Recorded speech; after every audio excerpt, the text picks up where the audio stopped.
ଓମ୍ ନମଃ ଶିବାୟ। ମୁଁ ଜ୍ୟୋତିର୍ବିଦ ଓ ଲେଖକ ପ୍ରଫେସର ରୁଦ୍ରପ୍ରସନ୍ନ ମହାପାତ୍ର ଭୁବନେଶ୍ୱର ଓଡ଼ିଶାରୁ କହୁଛି।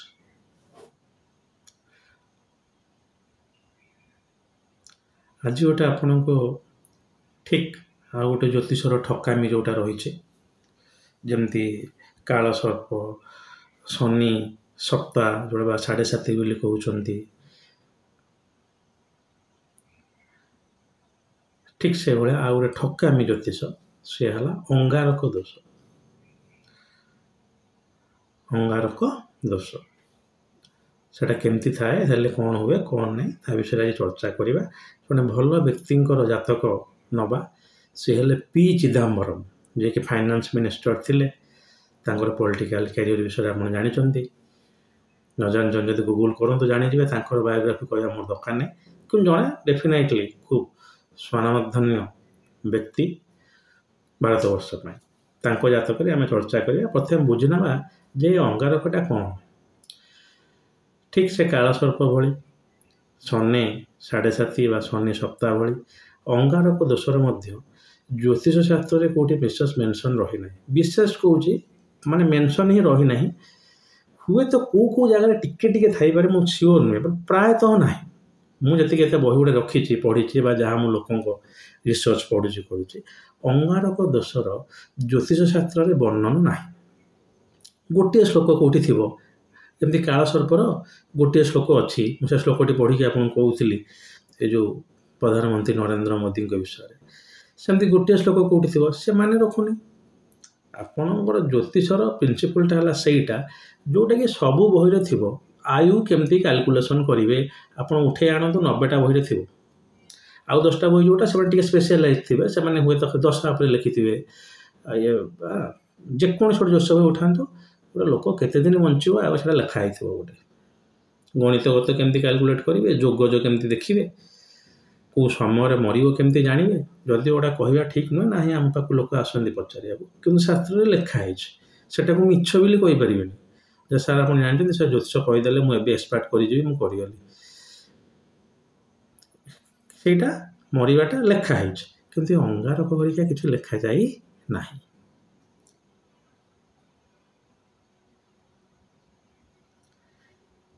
ତ କ'ଣ ଅଙ୍ଗାରକଟା? ମଙ୍ଗଳ ଯଦି ରାହୁ ସହିତ ଯୁକ୍ତ ହେଇଯାଏ ଅଙ୍ଗାରକ।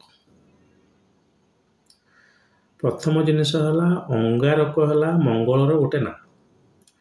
ଅଙ୍ଗାରକାୟ ନମଃ, ଆମେ ପୂଜା କରନ୍ତି ମଙ୍ଗଳ। ତ ଦୋଷର ନାଁ ଯେଉଁ ରହୁଛି ଅଙ୍ଗାରକ ଦୋଷ, ଏଟା ଭୁଲ।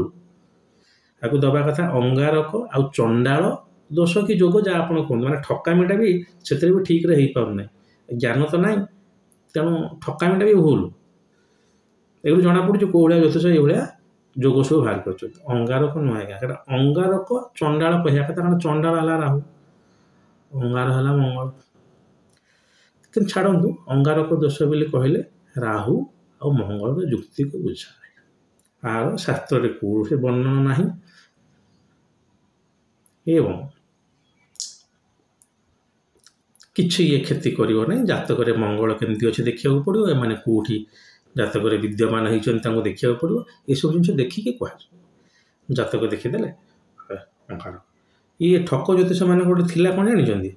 କେଉଁଠି ଏସବୁ ମିଳିଯିବ ଆମକୁ, ସେ ବୃହସ୍ପତି ରାହୁ ମିଶିଗଲା, ଗୁରୁ ଚଣ୍ଡାଳ, ସେ ଇଏ ସବୁ କାଳସର୍ପ, ଏ ଜାତକ ଦେଖି ଆସିବନି, କିନ୍ତୁ ଦୋଷ ଗୋଟେ ବାହାର କରି କେମିତି ପୂଜା କରିବା, କେମିତି ସେ ଉପାୟ କରିବା। ଆଉ ରୋଗ ତ ନାହିଁ, ମେଡ଼ିସିନ ଦେଇକି କେମିତି ଠକିଲେ କ'ଣ ହେବ। ତେବେ ସେ ଛାଡ଼ନ୍ତୁ, କୌଣସି ବ୍ୟକ୍ତିଗତ ଲୋକଙ୍କୁ ମୁଁ ଆକ୍ଷେପ କରୁନି। ମୁଁ ଜାଣିଛି ଜ୍ୟୋତିଷରେ ଯେଉଁମାନେ ଅଛନ୍ତି, ଆଉ ସେମାନେ ନିଶ୍ଚିତ ରୂପେ ଏଟା ସପୋର୍ଟ କରିବେ, ଜାଣିଛନ୍ତି ମଧ୍ୟ ଏଟା କେତେ ଦୂର ସତ୍ୟାସତ୍ୟ କ'ଣ। ତେବେ କିଛି ଲୋକ ପରେ କହିଲେ ଯେ ମଙ୍ଗଳ ଆଉ କେତୁ ମିଶିଗଲେ ବି ଅଙ୍ଗାରକ ହେବ। ମୁଁ ବହିରେ ଲେଖିଛି ବି ସେଟା, ମଙ୍ଗଳ କେତୁ ମିଶିଲେ କିଛି ଅସୁବିଧା ହେବନି। କାରଣ ଜାଣିଛନ୍ତି, କେତୁ ହେଲା ମଙ୍ଗଳ ଭଳିଆ। ରାହୁ ମଙ୍ଗଳ ଆପଣ କହିପାରନ୍ତି ଶତ୍ରୁ, କିନ୍ତୁ କେତୁ ମଙ୍ଗଳ ଶତ୍ରୁ ନୁହନ୍ତି। ମଙ୍ଗଳ କେତୁ ମିଶୁଥିବେ, ତାଙ୍କୁ ଶନି ଦୃଷ୍ଟି ଦେବ, ସେଟା ବି ଗୋଟେ ପ୍ରକାର ଅଙ୍ଗାରକ ହେଇଯିବ। ଦେଖନ୍ତୁ, ଗୋଟେ ଭୁଲ ଆହୁରି ନୂଆ ନୂଆ ଭୁଲ ସବୁ କାଢ଼ିଲେ କ'ଣ ହେବ କହିଲେ, ଠକିବାକୁ ସୁବିଧା। କାଲି ସକାଳେ ମୁଁ ଗୋଟେ ନୂଆ ଦୋଷ କାଢ଼ିବି, ଯେଉଁ ଜାତକରେ ସୂର୍ଯ୍ୟ ଆଉ ଶନି ମିଶିକି ଥିବେ, ସେ ଜାତକ ଗୋଟେ ଯୋଗ, ମୁଁ ମିଛ ସେଠୁ କାଢ଼ିବି, गोटे शनि सूर्य विद्वेष जोग बोली कही काढ़ी मुझे देखिली अरे एमती अच्छी आप जानना एटा भारी असुविधा रहे से भाया खाली राहु मंगल को नुहे मंगल आ केतु को बदनाम कर दिया गला जदिओ आर शास्त्र में कौन वर्णना ना ये जिन कहूँ लोकटी anti black magic and human act under रे निजुक लायबल टू लॉ आपड़ जिते शीघ्र केस करेंगे से हैरान हे कारण ये शास्त्र में वर्णना ना हेले कौन हम कि ना किसी लोग गुरुचंडाल जमती अंगारक दोष हेले आपण दोष ही किसी ना कौन हम बोली मुझे जानली कौन से बही ना लिखा हो कौटी कि ना कि गोटे असुविधा हम कि मुझे कहूँ सेमती किसी नुहे पी चिदम्बरम को जातक को जाओ पंचम भाव में मंगल और राहु युक्त हो बस गोटे दुखर कथा है शनि भी से युक्त हो बस शनि है लग्नाश कुंभ लग्न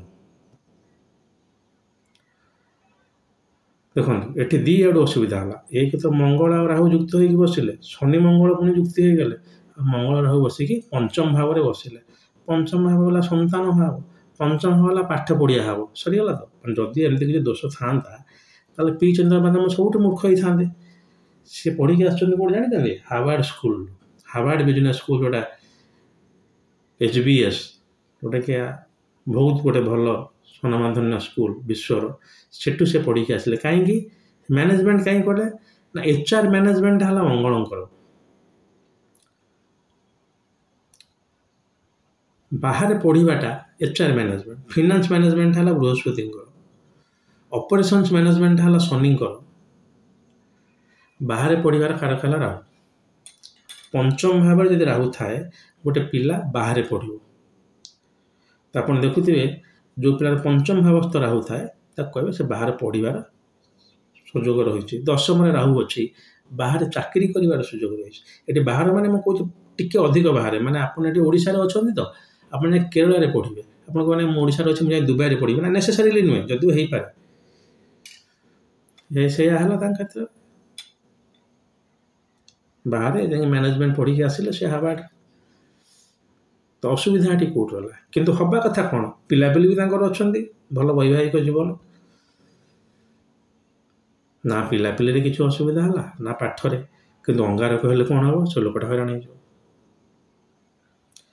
अच्छा सब तो से तो कहले संपूर्ण हैरान हो संपूर्ण छाड़ू मुझे स्पेसिफिक जाऊँ जो जगार हो से भावटा को तो नष्ट करदे ना से अंगारक आ मंगल आ राहु यदि युक्त हो रही जो भाव में सप्तम भाव रही बाहर भांग खराब जोग जेकोसी भाव में सृष्टि है तो असुविधा तो सैया कर कौन पूरा जातक तो नष्ट करदेवनी ना कि ज्योतिष कहते पूरा ज्योतिष नष्ट हो गला मैंने लुटियापाई जिते आम संभव कराई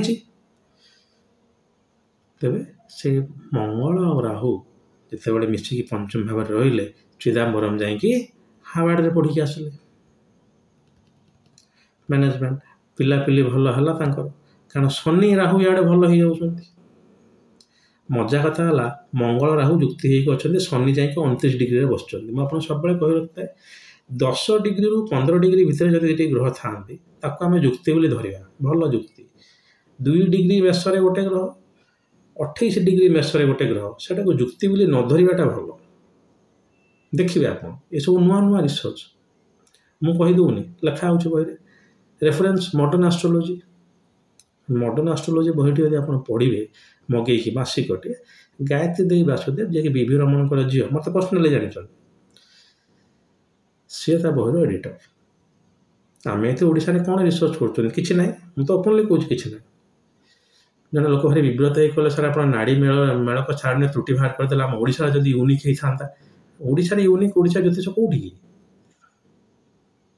आम गोटे खाली से अस्मिता ये करके से मना करनी से रखु सेटा आप पाखे था अच्छी अस्मिता बोली तो मुझे ओडिशा बसिक ओडिशा कथा कहूँ ओडिशा बाईकुड़ी महापात्र जो कालसर्प कर सारा भारत में प्रचार प्रसार करुँचा विषय मैं बही भी लिखुची इट विल बी पब्लिश होगी सारा विश्व में लोक जानवे खाली ये बाईकुड़ी महापात्र कालसर्प विषय कहते सेटा मत बहुत ठीक लगे मत लगे लोकलोचन को आने कथा ओडिशा गोटे यूनिकनेस ମାନେ ଭୁଲ କରିକି ବସୁଛନ୍ତି, ନାଡ଼ି ମେଳ କାଟ ଆରମ୍ଭ କରୁଛନ୍ତି 3ରୁ, ସେଟାକୁ ରେକ୍ଟିଫାଏ ନ କରିକି ଆମେ କହିବା ତା କାରଣଟା କ'ଣ, ଏଇଟା ଗୋଟେ ପ୍ରକାର ନିଜର ଭୁଲ ନ ମାନିବା। ତ ସାରା ଓଡ଼ିଶା ବର୍ଷରେ ଯେଉଁ ସାରା ଭାରତ ବର୍ଷରେ ଯେଉଁ ରିସର୍ଚ୍ଚଟି ହେଉଛି ସେଟା ହେଲା ଠିକ୍ ଏଇଭଳିଆ, ଅଙ୍ଗାରକ ଦୋଷ କିଛି ନାହିଁ। ମୁଁ ଟିକେ ଇଆଡ଼ୁ ସିଆଡ଼ୁ ସବୁ ମିଶାଇକି କହିଦେଉଛି, ଆପଣ ବୁଝିପାରିବେ ଏବଂ କିଛି କିଛି ଜିନିଷ ଆପଣଙ୍କର କ୍ଲିଅର ହେଇଯିବ। ତ ଚିଦାମ୍ବରଙ୍କ ଜାତକରେ ଅଙ୍ଗାରକ ଦୋଷ ହେଲା ଏଟା। ମନେ ରଖିଥାନ୍ତୁ, ଯେକୌଣସି ଗୋଟେ ଯୋଗ ଦୋଷ ତ କୁହାଯାଏ, ସେଟାକୁ ଶୁଭ ଯୋଗ ଅଶୁଭ ଯୋଗ କୁହାଯାଏ, ଅଶୁଭ ଯୋଗଟାକୁ ଦୋଷ ବୋଲି କୁହାଯାଏ। ଯଦି ମୁଁ ମୋ ବହିରେ ଦୋଷ ବୋଲି ଟର୍ମଟା ୟୁଜ୍ କରୁଛି ସମ୍ପୂର୍ଣ୍ଣ ରୂପେ, କାରଣ ସବୁ ତ ଦୋଷ ତ ନାହିଁ, ଆଉ ଲେଖିବାର ଅସୁବିଧା କ'ଣ ଅଛି। ଏସବୁ ପ୍ରକାର ଗୋଟେ ଠକାମି, ଲେଖିଦିଅ ଦୋଷ। ବାସ୍ତବରେ ଯଦି ହେଇଥାନ୍ତା ଗୋଟେ ହଁ ଏଟା ଗୋଟେ ହଂସ ଯୋଗ, ମୁଁ ତ କହିପାରିନଥାନ୍ତି ଯେ ହଂସ ଦୋଷ ବୋଲି, ବାଳାରିଷ୍ଟ ଦୋଷ, ବାଳାରିଷ୍ଟ ଯୋଗ ବୋଲି ମୁଁ କହିଲି। ଆଉ ଅରିଷ୍ଟ ତ ଲାଗିଛି, ପୁଣି ଦୋଷ କ'ଣ? ହଉ, ନବାଂଶକୁ ଯିବା। ଯେକୌଣସି ଗୋଟେ ଯୋଗ ଆପଣଙ୍କର ନବାଂଶରେ ବି ଆମେ ତାକୁ ଦେଖିବା।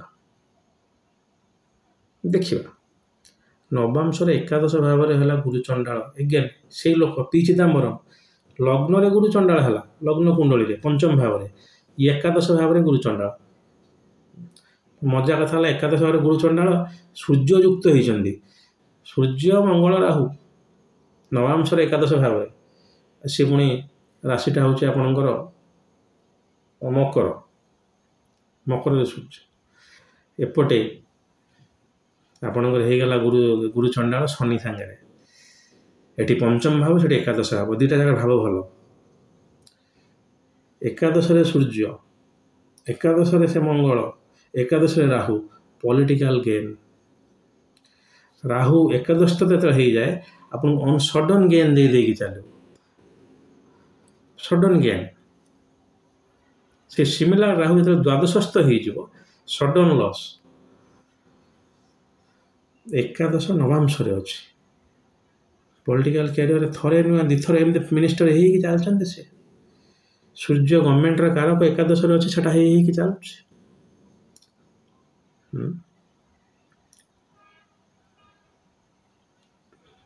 ତ ଇଏ ଲୋକ ପି ଚିଦାମ୍ବରମଙ୍କର ଅଙ୍ଗାରକ, କ୍ଷମା କରିବେ, ଅଙ୍ଗାରକଟା କେବଳ ଲଗ୍ନରେ ନୁହେଁ ନବାଂଶରେ ବି ହେଉଛି। ଯେକୌଣସି ଗୋଟିଏ ଠକ ଜ୍ୟୋତିଷକୁ ଯଦି ଜାତକଟି ଦେଇ ଦିଆଯିବ, ସିଏ ସାଙ୍ଗେ ସାଙ୍ଗେ କହି ପକାଇବ, ସେ ପୂଜା କରି ପକାଅ। ଦିଦିଟା ଲାଗୁଛି ଆଉ, ଯଦି ନବାଂଶଟି ଦେଖିକି ଆସୁଥିବ ତାକୁ, ଆଜିକାଲି ଦେଖିବା ଦରକାର ନାହିଁ, ସଫ୍ଟୱେରରେ ବାହାରି ଯାଉଛି। କିନ୍ତୁ ସେ ଲୋକ କେଉଁଠି ପହଞ୍ଚିଗଲେ, ପି ଚିଦାମ୍ବରମ।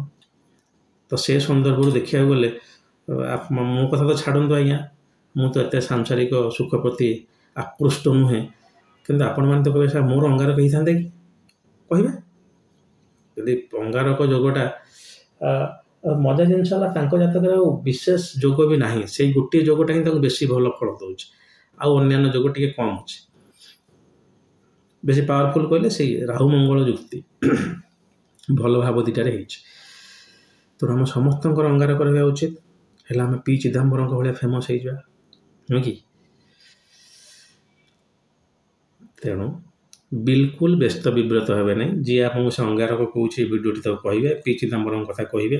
ଅନ୍ୟାନ୍ୟ ଲୋକ ବି ଅଛନ୍ତି, ପରେ କେତେବେଳେ ତାଙ୍କ ଉପରେ ଭିଡ଼ିଓ କରିବା, ଓଡ଼ିଆ ଭିଡ଼ିଓ ତ ଲୋକ ଦେଖୁନାହାନ୍ତି, କରିକି ଲାଭ କ'ଣ? ତେବେ ବ୍ୟସ୍ତ ହେବେନି, ଆପଣ ବୁଝିପାରିଲେ ଏବେ ଅଙ୍ଗାରକର କାମ କ'ଣ। ପ୍ରଥମ ଜିନିଷ ହେଲା, ଅଙ୍ଗାରକ ନାଁଟା ହିଁ ଭୁଲ ଅଛି, ଅଙ୍ଗାରକ ଚଣ୍ଡାଳ ହେବା କଥା, କାରଣ ମଙ୍ଗଳ ଆଉ ରାହୁ ଯୁକ୍ତି। କିଛି ସେମିତି ଶାସ୍ତ୍ରରେ ବର୍ଣ୍ଣନା ନାହିଁ ଯେ ଅଙ୍ଗାରକ ଦୋଷ ହେଲେ ଏଇଆ କିଛି ବର୍ଣ୍ଣନା ନାହିଁ, ମିଛରେ କହିଦିଆଯାଇଛି। ମୁଁ ଆଉ ଗୋଟେ ତ ପି ଚିଦାମ୍ବରଙ୍କ ଜାତକ ଛାଡ଼ି ଦିଅନ୍ତୁ, ମଙ୍ଗଳ ଆଉ ରାହୁ ଯୋଉଠି ରହିଲା, ସେ ଲୋକଟାର ଲ୍ୟାଣ୍ଡ ଗେନ୍ ଭଲ ହୁଏ, ଯଦି ସେଟା ଦ୍ୱିତୀୟ ଭାବ ହେଇଥିବ କିମ୍ବା ଏକାଦଶ ଭାବ ହେଇଥିବ। ଏକାଦଶ ହେଲା ବଢ଼ିଆ କାମ ଦିଅନ୍ତି ଏଇ ଜିନିଷଟା, ଧନ ଆଉ ଲାଭ ପାଇଁ। ତ ଆପଣ ଏଇଭଳିଆ ଜାତକ ଦେଖିବେ, ଯେମିତିକି ଗୋଟିଏ ଗ୍ରହ କେଉଁ ଭାବରେ ଅଛି, ତାର କାମ କ'ଣ, ଘର କାମ କ'ଣ, ଆଉ ଘର ବା ଭାବର କାମ କ'ଣ, ଗ୍ରହ ଆଉ ଭାବ ଏ ଦୁଇଟାଙ୍କର କାମକୁ ଦେଖିକି, ତାଙ୍କର ବଳାବଳ ଦେଖିକି ଆପଣଙ୍କର ନିଜର କର୍ମଟାକୁ ସେ ଦେଖାଉଛନ୍ତି। ଗ୍ରହ ନିଜେ କିଛି ହଇରାଣ କରୁନି। ତେଣୁ ଅଙ୍ଗାରକ ଦୋଷରେ ବଢ଼ିଆ ଫଳ ମିଳିଲା ଆପଣଙ୍କୁ। ତେଣୁ କ'ଣ ଆମେ ଶିଖିଲେ ଯେ ଅଙ୍ଗାରକ ଦୋଷ ସମସ୍ତଙ୍କ ଜାତକରେ ରହିବା କଥା। ହେଲେ ଆମେ ଏତେ ଆଗକୁ ଯିବା, ଯିଏ ଆପଣଙ୍କୁ ଅଙ୍ଗାରକ ଦୋଷ ବିଷୟରେ କହୁଛନ୍ତି ତାକୁ ଆପଣ କୁଣ୍ଢେଇ ପକାନ୍ତୁ ଏକାଥରେ। ନାଇଁ ସାର୍ ବଢ଼ିଆ ହେଲା, ଆପଣ ଗୋଟେ ବଢ଼ିଆ ରାଜଯୋଗ ବିଷୟରେ ମୋତେ କହିଲେ। ସିଏ କାବା ହେଇଯିବେ। ଆପଣ ତାଙ୍କୁ କହିବେ ଚିଦାମ୍ବରମ କଥା ଆପଣ ଜାଣିଛନ୍ତି, ତାଙ୍କୁ ଦେଖିବେ ତାଙ୍କ ଜାତକ। ଆଉ ମନେ ରଖିଥାନ୍ତୁ, ସାଉଦର୍ନ ଇଣ୍ଡିଆର ମୁଁ କାହିଁ ଟିକେ ଜାତକ ଗୁଡ଼ା ନେଉଛି, ସାଉଦର୍ନ ଇଣ୍ଡିଆର ଜାତକ ପ୍ରିନ୍ସିପଲ୍ଟା ଏତେ ଆକୁରେଟ୍। ଆପଣ ଆଜିକା ଡେଟ୍ରେ 80 ବର୍ଷ ତଳେ ଗୋଟେ ଲୋକଟା ଜାତକ ନିଅନ୍ତୁ, ଏ ଠିକ୍ ବାହାରିବ। ମାନେ ତାଙ୍କର ଜାତକ ମେଣ୍ଟେନ୍ କରୁଛନ୍ତି, ସେମାନେ ଜାତକ ମେଣ୍ଟେନ୍ କରିବା ପ୍ରୋସିଜରଟା ଭଲ କି ଅଛି। ତେଣୁ ସେ ପି ଚିଦାମ୍ବରମଙ୍କ ହରୋସ୍କୋପ ଆଷ୍ଟ୍ରୋଡେଣ୍ଟ ଏସବୁ କିଛି ଭୁଲ ଭାଲ ନୁହେଁ, ଏଗୁଡ଼ା ସବୁ କ୍ୱାଇଟ୍ ଆକୁରେଟ୍। ଆପଣ ତାଙ୍କ ଅଫିସ୍ ଯଦି ମେଲ୍ ବି ଲେଖିବେ, ସେ ଆପଣ ପଠାଇବେ ହଁ ଏଇଟା ହରୋସ୍କୋପ୍ର ମୋର ଏଇ ଡେଟ୍ ସବୁ ଅଛି। ଟୋଟାଲ୍ ସେଟା ମିଡ଼ିଆରେ ବି ହାଇଲାଇଟ୍ ହେଉଛି, କେଉଁ ଦିନ ସେ ଜନ୍ମ ହେଇଥିଲେ, କେଉଁଠି ଜନ୍ମ ହେଇଥିଲେ ସବୁ ଜାଣିଥିଲେ, ଖାଲି ସମୟଟା। ତେବେ ଆଶା କରେ ଭିଡ଼ିଓଟି ଶୁଣିଲା ପରେ ଯଦି ଅଙ୍ଗାରକ ଦୋଷ ଥିବ ଆପଣ ଖୁସିରେ ନାଚିବେ, ସେମିତି କିଛି ନାହିଁ। ଏମିତି ଦୋଷଟି ବି ଯଦି ରାହୁ ମଙ୍ଗଳ ଷଷ୍ଠ କିମ୍ବା ଦ୍ୱାଦଶ ଭାବରେ ହେଇଥାନ୍ତି ଖରାପ କରିବେ, ଆକ୍ସିଡେଣ୍ଟ ହେବ, କିଛି ଗୋଟେ ରୋଗ ନ ହେଇପାରେ। ବଦମାସ ସେ ଅଙ୍ଗାରକ ଫଙ୍ଗାରକ ଛାଡ଼ନ୍ତୁ, ଦେଖନ୍ତୁ ମଙ୍ଗଳ ଷଷ୍ଠରେ ରହିଲା ଗୋଟେ ଆକ୍ସିଡେଣ୍ଟ, ରାହୁ ଷଷ୍ଠରେ ରହିଲା ରୋଗ ଆପଣ ଚିହ୍ନି ପାରିବେନି, ରାହୁ ଦ୍ୱାଦଶ ରହିଲା ହସ୍ପିଟାଲାଇଜ୍ ହେଇଯିବେ। ଭାବେଶ କାରକକୁ ଦେଖିକି ଆପଣ ପ୍ରେଡିକ୍ଟ କରିବେ, ଫଳାଦେଶ ଦେବେ, କିଛି ବି ଭୁଲ ହେବ ନାହିଁ। ଆଉ ଏମିତି କିଛି ଦୋଷ ଯିଏ ବି କହୁଛନ୍ତି ଯେଉଁଟାକି ଶାସ୍ତ୍ରରେ ବର୍ଣ୍ଣନା ନାହିଁ, ମୁଁ ଆଗରୁ ବି ଆପଣ ଗୋଟେ ଭିଡ଼ିଓ କରିକି ଅଶାସ୍ତ୍ରୀୟ ଜ୍ୟୋତିଷୀୟ ଗଣନା ଏକ ପ୍ରକାର ଭୁଲ। ମୋତେ ଜଣେ ବିଜ୍ଞ ଜ୍ୟୋତିଷ ସହିତ ଫୋନ୍ କରିକି କହିଲେ ସାର୍ ଆପଣ ଏମିତି ପଡ଼କାଷ୍ଟରେ କହିଥିଲେ ଏଇ ଜିନିଷ, କିନ୍ତୁ ଏମିତି ହୁଏ ନା, ଏଇ ଗୋଚର ହେଲେ ହୁଏ। ସେ ତାଙ୍କ ଗୋଚର ଦେଖି ଫଳ କହିଦେଉଛନ୍ତି। ଆପଣ ଦେଖନ୍ତୁ କେତେ ବଡ଼ ମୂର୍ଖାମୀ ଯେ ଆପଣ ପାଞ୍ଜିଟେ ଖୋଲିଦେଲେ ଆଜିର ଗୋଚର ମିଳିଗଲା, ଗୋଚର ଦେଖିକି ସେ ଫଳ କହିଦେଲେଣି, ତାଙ୍କ ନିଜ ଗୋଟେ ଜ୍ୟୋତିଷ ବାହାର କରି ପକାଇଛନ୍ତି। ବାଜି ଯାଇଥିବ କେଉଁଠି, ଯେଉଁଟା ଶାସ୍ତ୍ରସମ୍ମତ ନୁହେଁ ସେଟା ବି ଯଦି ହେଇଯାଉଛି ତାହେଲେ ଯେପର୍ଯ୍ୟନ୍ତ ସେଟା ସର୍ବଭାରତୀୟ ଜ୍ୟୋତିଷ ସ୍ଥଳରେ ଆପ୍ରୁଭ୍ ହେଇନି ଆମେ ତାକୁ କହିପାରିବାନି। କିଛି ନହେଲେ ମାନେ ୟୁନିଭର୍ସିଟିରେ ପଢ଼ା ହେଇନି କହିପାରିବାନି, ସେ ତାଙ୍କର ମନେ ମନେ ଗୋଚର କରି ପକାଉଛନ୍ତି। ତେଣୁ ଏସବୁ ଠକାମି ଆଉ ବଦମାସିରୁ ଆପଣ ଦୂରେଇ ରହିବା କଥା ନୁହେଁ, ଦୂରେଇ ରହି କହିବା ପାଇଁ ମୁଁ ଆପଣଙ୍କ ଉଦ୍ଦେଶ୍ୟଟା ହେଲା ସେଇଆ। ଆବଶ୍ୟକ ପଡ଼ିଲେ ଜ୍ୟୋତିଷ ପାଖକୁ ଯାଆନ୍ତୁ। ଯଦି କିଛି ନିଜ କର୍ମରେ ସୁଧାର ଆଣିବାକୁ ଚାହୁଁଛନ୍ତି, ଜାଣିବାକୁ ଚାହୁଁଛନ୍ତି ଆପଣ ଜୀବନରେ କାହିଁ ଏତେ ଖୁସିରେ ଅଛନ୍ତି, କାହିଁ ଏତେ ଦୁଃଖରେ ଅଛନ୍ତି, ଏତେ ଖୁସିରେ ଅଛି ଆଉ ଯଦି ଦୁଃଖ ଆସିଯିବ କି, ଯଦିଓ ଦୁଃଖ ସୁଖ କିଛି ନଥାଏ ଆପଣଙ୍କ ନିଜ ଉପରେ, ମୋର ତ କିଛି ନଥାଏ ମୁଁ ଖୁସି, ନା ଘର ଦ୍ୱାର ସଂସାର ରୋଜଗାର ଇଏ ସେ କିଛି ନଥାଏ ତୁମର ଖୁସି ଅଛି, ମୋ ସ୍ୱାସ୍ଥ୍ୟ ବି ବହୁତ ଖରାପ, ପାଖରେ ମେଡ଼ିସିନ ଧରି ବସିଛି, କିନ୍ତୁ ଆମେ ଗୋଟେ ଯେମିତି ନେଇ ଆସିଛନ୍ତି ଯେ କିଛି ଗୋଟେ ଜିନିଷ ମିଳିଲେ ଆମେ ଖୁସି ହେବା, ନହେଲେ ଆମେ ଖୁସି ହେବା ପାପ। ସେଇ ସନ୍ଦର୍ଭରୁ ଯଦି ଦେଖାଯାଏ ତାହେଲେ ବି ସେଇଟା ଆପଣ ନିଜର କର୍ମ, ସେଇଟା ଜାତକରୁ ଗ୍ରହ ମାଧ୍ୟମରେ ପଢ଼ି ହୁଏ। ଏଥିରେ କୌଣସି ପ୍ରକାର ସେ ଯୋଗ ଦୋଷ ଏସବୁ ଜିନିଷ ଠକାମି ଆପଣ ଦୂରେଇ ରୁହନ୍ତୁ। ଆବଶ୍ୟକ ପଡ଼ିଲେ ଜ୍ୟୋତିର୍ବିଦଙ୍କ ଦ୍ୱାରସ୍ଥ ହୁଅନ୍ତୁ, ନହେଲେ କିଛି ଦରକାର ନାହିଁ। କହିଲେ ସାର୍ ଆପଣ ଏତେ ପଇସା ନେଉଛନ୍ତି, ମୁଁ କହିଲେ ମୁଁ ପଇସା ନେଉଛି ଆପଣ ଦେଉନାହାନ୍ତି କାହିଁକି, ଆପଣ ମୋତେ ପଇସା ଦେଉନାହାନ୍ତି ମାନେ ମୋ ଜ୍ଞାନଟାକୁ ଆପଣ ସମ୍ମାନ କରୁନାହାନ୍ତି। ମୋର ଜାଗାରେ ଗୋଟେ ଡାକ୍ତର ପାଖକୁ ଯିବେ, ଏବେ ମୁଁ ଭିଡ଼ିଓ କରୁଛି ଆଜ୍ଞା ଏ ରାତି 4ଟା ହେଇଛି, ସକାଳ 4ଟା ବାଜିଛି, ମୁଁ ରେଡ଼ି ହେଇସାରିଲିଣି। ତ ସକାଳ 3ଟାରୁ ଉଠି ଯଦି ମୁଁ ମୋର ସାଧନା କରି ଆପଣଙ୍କ ପାଇଁ କିଛି ଗୋଟେ ଭିଡ଼ିଓ ସୁଟିଂ କରିପାରୁଛି, ମୋ ପାଇଁ 365 ଦିନର ଛୁଟି ନାହିଁ, କିଛି ନାହିଁ, ମୋ ନିଜ ଘରେ ବସି ମୁଁ ଏତିକି କରୁଛି, ଆପଣ ମୋ ଜ୍ଞାନକୁ ସମ୍ମାନ ଦେଉନାହାନ୍ତି। କିଛି ଦେବା ଦରକାର ନାହିଁ ଆଜ୍ଞା, ଆବଶ୍ୟକ ପଡ଼ିଲେ ଜ୍ୟୋତିଷ ପାଖକୁ ଯାଆନ୍ତୁ। ଏମିତି ଇଆଡ଼େ ସିଆଡ଼େ ହେଇ ସେ ଦୋଷ ଏ ଦୋଷ ଲାଗିଯାଇଛି ବୋଲି ଡରନ୍ତୁ ନାହିଁ। ଯେକୌଣସି ଗୋଟେ ଜ୍ୟୋତିର୍ବିଦଙ୍କ ପାଖକୁ ଦ୍ୱାରସ୍ଥ ହେଇ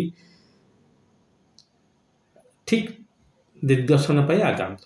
କେବେ ବି ଏ ଅଙ୍ଗାରକ ଫଙ୍ଗାରକ ଡରିବେ ନାହିଁ। ଯିଏ କହିଲା ମୁଁ ଆପଣଙ୍କୁ କହିଦେଲି ପି ଚିଦାମ୍ବରମଙ୍କର କ'ଣ ହେଇଥିଲା ତାକୁ କହିବେ ଏବଂ ନିଶ୍ଚିନ୍ତରେ ଘରେ ବସିକି ଖାଇ ପିଇ ସୁସ୍ଥରେ ରହିବେ। ହଉ ଆଜି ପାଇଁ ଏତିକି। ଯଦି ମହାଦେବ ଚାହାନ୍ତି ଆଉ ଗୋଟେ ଭିଡ଼ିଓ ନେଇ ଖୁବ୍ ଶୀଘ୍ର ଆପଣଙ୍କ ପାଖରେ ଉପସ୍ଥିତ ହେବି। ଆଜି ପାଇଁ ଆଜ୍ଞା ଦିଅନ୍ତୁ। ଓମ୍ ନମଃ ଶିବାୟ।